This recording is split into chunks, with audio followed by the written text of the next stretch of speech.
Srednji septembrski teden se je zapisal v zgodovino slovenskega nogometa, športa in življenja nasploh.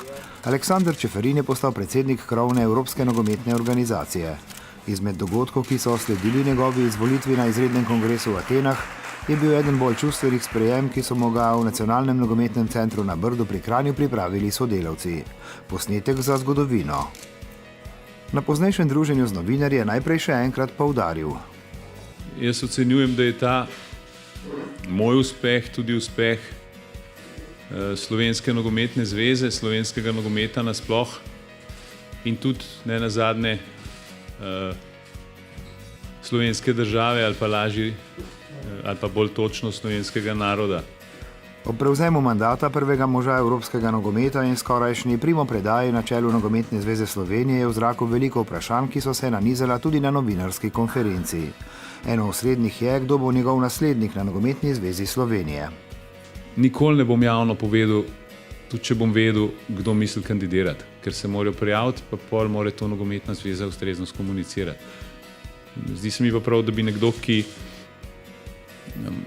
ima dovolj volje, ki ima dovolj znanja, ki bo poskušal to dvigati še na višji nivo, kar se zagotovo da. Jaz si ne delam utvar, da smo mi naredili vse, kar se da narediti. Seveda pa je že bilo narejenih veliko pomembnih korakov. Eden večjih je bil opazen preboj domačega ligaškega nogometa na male zaslone. Uspel je tudi zgodovinski gradbeni podvig.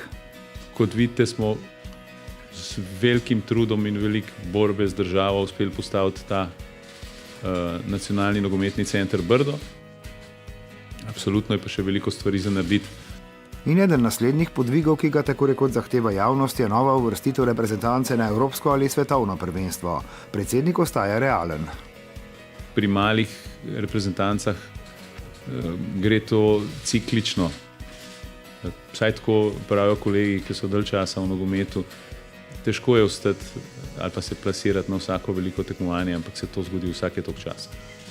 Aleksander Čeferin je evropske nogometne volivce v veliki meri prepričal svojo neobremenjenostjo z dogodki, ki so tudi pripeljali do izrednega kongresa. V svojem programu izpostavlja večjo skrb za varnost v nogometu in še ostrejši boj proti prirejanju izidov. Večji poudarek želi nameniti razvoju ženskega nogometa. Ena prvih nalog pa bo omejitev mandatov. Že v trenutku, ko mi izglasujemo omejitev mandatov in izglasovali ga bomo, je to prvi korak transparentnosti, da nihče več ne more biti 15, 20 let, 25 let na eni poziciji, ker to pomeni potem dogodke, ki so se dogajali pred kratkim. Ena izmed idej, ki so posebej zanimive za slovenske ljubitelje nogometa, je, da bi nekoč pri nas gostili tekmo evropskega superpokala. Ne vem, zakaj ne. Za ta nivo, bi rekli, zanimanja gledalcev